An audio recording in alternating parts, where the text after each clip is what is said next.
What kind of father sells his own daughter like unwanted livestock? That was the question that echoed in her mind as her father dragged her up the cold mountain path, her wrists tied with rough rope that cut into her skin every time she stumbled. Her name was Emily Carter, and the world had decided she was worthless.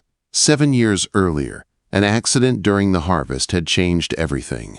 A fall near a threshing machine had left a deep scar slicing from the corner of her mouth to her temple. It twisted her smile and stole the softness from her face. The same day, her leg had been badly injured, leaving her with a limp. Before that day, she had been the pride of her small village. After it, she became their shame. Her father never looked at her the same again. He could barely stand to see her face. To him, the scar was a curse, a stain on his family. People whispered that no man would marry her now. They said she looked wrong, damaged, unlucky. Soon those whispers turned into something worse. They said she was not just cursed, but that she brought misfortune on anyone near her. Her father chose to believe them. Now he dragged her up the mountain like she was nothing more than a debt to be thrown away. Each step sent sharp pain up her leg, but he did not slow down. He wanted this finished. He wanted her gone. The villagers had spoken of a man who lived deep in these mountains, a man who rarely came down to town, a man who kept to himself. They called him a monster, a wild beast in human form. Rumors said wolves followed him. Some said he had a violent temper, others that he had lost his wife and child to sickness or fire and had gone mad with grief. No one knew the truth, no one dared go near him, which made him perfect for the village's plan. They believed sending Emily to him would take away their bad luck. Her father had struck a deal, a pouch of coins and the clearing of his debt in exchange for his daughter. To him, Emily was no longer flesh and blood.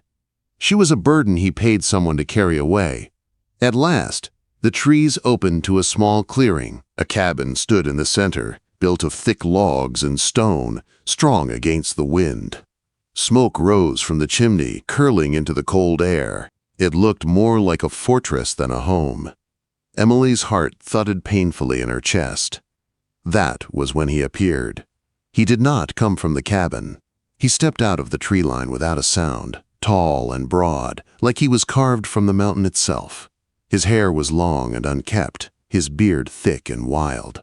His eyes were a stormy gray, cold and sharp, as if they missed nothing. He held an axe at his side, not raised, but resting in his hand as if it belonged there.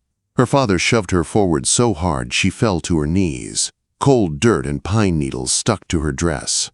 "The debt is paid," her father said, forcing the words out. He threw the small leather pouch on the ground. It landed between them with a dull thud. The mountain man looked at the pouch, then at Emily, then back at her father.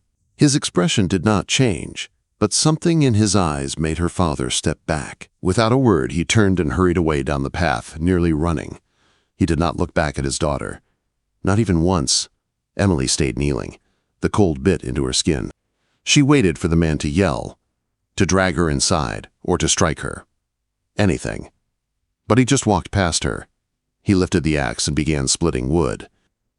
The steady crack of the axe was the only sound. He worked as if she wasn't even there. She stayed on the ground until her knees ached. Finally, he stopped and came to her. He knelt in front of her. His size alone made her tremble. He pulled a knife from his belt. Emily squeezed her eyes shut, bracing for pain. But instead of hurting her, he cut the rope from her wrists. The rope fell away and blood rushed to her hands. He looked at her wrists, then into her eyes. There was no cruelty in his gaze, just a quiet understanding, like he had seen wounds like this before. He stood and walked inside the cabin, leaving the door slightly open. It was not an invitation, just a fact. Outside was cold and danger. Inside was warmth. Emily slowly stood and followed. The cabin was small but warm. A fire burned in the stone hearth. The space was neat and organized. The man took a bowl from a shelf, filled it with thick stew, and placed it on the table. He said nothing. When she hesitated, he tapped the chair once, firm and clear. She sat, He cleaned her wrists with a cloth, his touch rough but careful. He wrapped them with linen. When he finished, he returned to his work with the snares and pelts hanging in the room. Emily ate quietly. He didn't look at her. That night, she slept on a bed of furs near the fire. The warmth and safety wrapped around her, confusing her heart. She didn't know she was a prisoner or a guest. She only knew that for the first time in years, she wasn't cold. Days passed like this. He spoke no words. He hunted and provided food. She stayed inside, unsure if she was allowed to leave. They lived like two strangers sharing the same space. But something changed the morning she woke to ashes in the fireplace and the chill of the cabin. He was gone. If she didn't relight the fire, they would freeze. With shaking hands, she did exactly what she had watched him do. She built the fire back to life. When he returned, he looked at the fire, then at her. The tightness in his shoulders softened. The next morning, a warm deerskin cloak waited beside her. When she put it on, he finally spoke his first words to her. "You were cold." His voice was low and rough, like it had been unused for years. Emily's heart shifted. Who was this man really, and why did he care, even a little? Emily slowly began to understand the rhythm of life on the mountain. It was quiet, harsh, and honest. The days were ruled by survival and the nights by the fire that kept the cold away. The mountain man moved with a calm silence that spoke louder than words. Emily still did not know his name, and he never asked for hers. But something between them began to change. The wolves came first. Late one evening, a low howl rolled across the snowy clearing. Emily's heart raced. She rushed to the small window and saw 3 large gray wolves watching the cabin from the trees. Their eyes glowed in the fading light, wild and knowing. Emily froze, terrified. She expected the man to grab his gun to protect the cabin. Instead, he picked up a piece of venison from the table, stepped outside, and tossed it into the snow far from the cabin. The alpha wolf approached, took the meat, and disappeared back into the forest. The others followed. He returned inside and shut the door without a word, as if this was an ordinary part of his life. Emily pulled the wolf pelt around her shoulders, her heart still pounding. She did not understand this man. People in the village spoke of him as a monster. But what kind of monster fed hungry animals without fear? The mountain softened Emily in unexpected ways. She learned to keep the fire burning, to mend clothing, to dry herbs she found hanging in the rafters. She swept the cabin, cooked small meals, and hummed while she worked. Her hands no longer felt useless. The cabin slowly began to feel like a place she belonged, not a prison. One night, a nightmare pulled her from sleep. She woke in a cold panic, the memory of that dreadful day with the thresher rushing back like a wave. She pressed a hand to her scar, feeling again the pain and shame. Tears filled her eyes. A shadow moved near her pallet. The mountain man stood there, silent, watching. He didn't touch her or speak. He just stayed, steady as a tree, until her breathing eased. For the first time, she felt safe in someone's presence. The next day, as he worked, his sleeve slipped down his arm. Emily saw terrible burn scars running across his skin, twisted and painful looking, the mark of a fire. He pulled his sleeve back quickly and turned away, but she had seen enough. He carried his own broken past.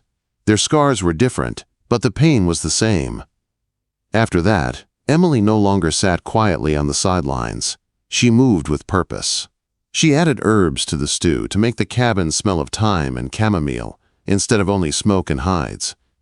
She hummed while she worked. She braided her hair and placed a smooth green stone he had given her into it, a small sign that she was reclaiming pieces of herself. When he saw the stone in her hair, he paused. His eyes softened, and he nodded once. It was the closest thing to a smile she had seen from him. It warmed her more than the fire ever could. But peace never lasts long in the world outside the mountain. One evening, a trapper arrived at their door, seeking shelter from a sudden snowstorm. The man allowed him inside. The trapper shared stew and news from the valley below. At first his words were harmless talk, but then his voice dropped low. "There's trouble in the village," he said, looking between them. "A drought is killing the crops. The new landowner down there is stirring up fear, says the land won't recover until the curse is removed." Emily's blood ran cold. "He blames you," the trapper said, looking at her with pity. "Says you cursed the town when you were sent up here. Claims the land will heal only if you're hunted down and dealt with." Emily's breath caught. The room spun. The trapper went on. "Your father supports the idea. The sheriff, too. The landowner offered money to anyone willing to come up this mountain and finish what was started." Silence filled the cabin, thick and heavy. The mountain man stood slowly. The quiet, gentle calm that Emily had come to know shifted into something sharp and fierce. He lifted a loose floorboard and removed a long rifle, well kept and deadly. For the first time, Emily saw not just a quiet mountain recluse, but a man capable of great danger. He spent the following day preparing for a fight. He placed snares along the trail. He cleared sight lines around the clearing. Every movement was careful and planned. Emily watched him realize he was ready to face the world that had hurt them both. But she was not the same frightened girl who had arrived here. She helped boil water for defense, sharpen wooden stakes, and place stones near the hearth. She prepared herself too. She would not hide. 3 days later, they came. 7 men climbed the mountain at dawn. Emily watched from the window as the landowner marched at the front, the sheriff beside him, and behind them, her father. They walked straight into the traps. The first man screamed as a sharpened stake pierced his leg. Another fell into a tangled snare. Fear spread quickly. Then a rifle shot rang out. The mountain man moved like a shadow among the trees. He didn't shoot to kill, but to disable, to warn, to control. Panic broke the group apart until they reached the clearing. The landowner shouted toward the cabin, red with rage. "Witch, come out and face what you've brought on us." Emily stood behind the door, holding her breath. Shame, pain, and memories rose inside her like a storm. She had run once. She would not run again. She pushed the door open and stepped outside into the cold. Her scar was visible in the morning light, a reminder of everything she had survived. "I am not a witch," she said, her voice steady. What she said next would change everything. "Wait, before we move on, what do you think about the story so far? Drop your thoughts in the comments. I'm really curious to know." The clearing fell silent when Emily spoke. Even the wind seemed to stop. The men shifted uneasily, their rifles trembling in their hands as her voice, calm but strong, carried through the cold mountain air. "I am not a witch," she said again, stepping off the cabin porch and into the snow. "And there is no curse here, only the truth you were too afraid to face." The landowner sneered, his voice full of venom. "You're a liar! The drought began when you were sent up here. The village suffers because of your kind. Look at her!" he shouted to his men, pointing toward Emily's scar. "She's marked by sin." Emily raised the lantern in her hand, letting its golden light fall across her face. The scar that had once been her shame gleamed like a badge of survival. "This mark," she said clearly, "is not from sin. It's from your son." A murmur ran through the group. The landowner's face turned pale. "Your son tried to take what was not his," Emily continued, her voice growing stronger. "He forced himself on me in the fields. I fought back. He pushed me into the thresher. That's where the scar came from. And my father," she turned her eyes toward the man who had sold her, "chose silence to protect his standing, to protect you." Her father's eyes fell to the ground. Shame, heavy and raw, seemed to drag his shoulders down. "You told everyone I was cursed," she said, "but the only curse was your cruelty." The landowner's mouth opened, but no words came. His men glanced at one another, their belief in him faltering.